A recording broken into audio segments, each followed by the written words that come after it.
Hello दोस्तों, नमस्कार। आप कैसे हैं? आशा करते हैं आप स्वस्थ प्रसन्नचित्त होंगे। दोस्तों, आपके पास यदि ज़मीन है और उस पर आप काबिज हैं परंतु कोई कागज नहीं है, तब आप क्या करें? ऐसी स्थिति में यदि आप अपने पूर्वजों के समय से ज़मीन पर काबिज हैं और आपके पास कोई कागज नहीं है, तो दोस्तों अपने यहाँ पंचायत स्तर पर जाकर वहाँ पर एक पंचायत स्तर पर एक कागज़ बनवा लें।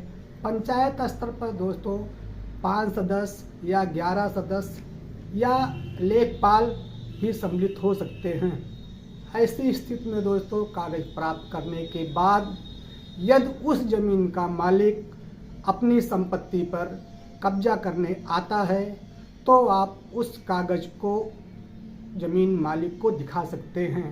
परंतु यदि वो आपसे वाद विवाद करने की स्थिति में होता है तो मेरे मित्रों, मेरा आपसे गुजारिश है, आप उससे कतई विवाद न करें, बल्कि अपने यहाँ अपने न्यायालय में जाकर जिला न्यायालय में सिविल सूट मालिकाना हक हेतु दाखिल करें।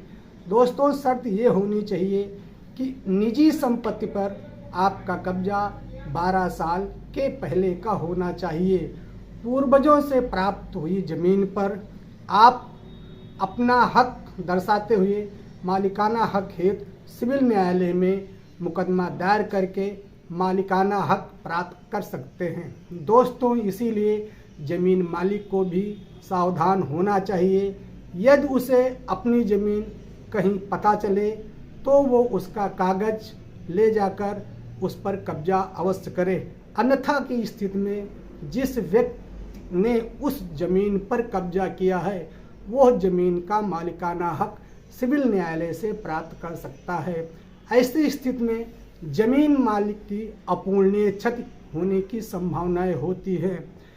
इसी दशा में यह संपत्ति 12 साल पूर्व के कब्जे की होनी चाहिए, परंतु यदि ज़मीन सरकारी है तो उस पर 30 साल का कब्जा होना चाहिए।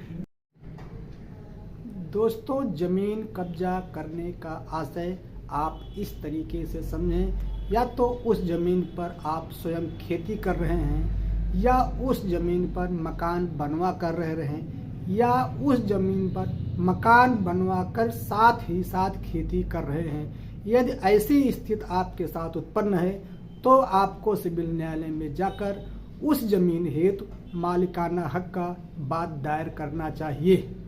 दोस्तों, आज के लिए बस इतना ही।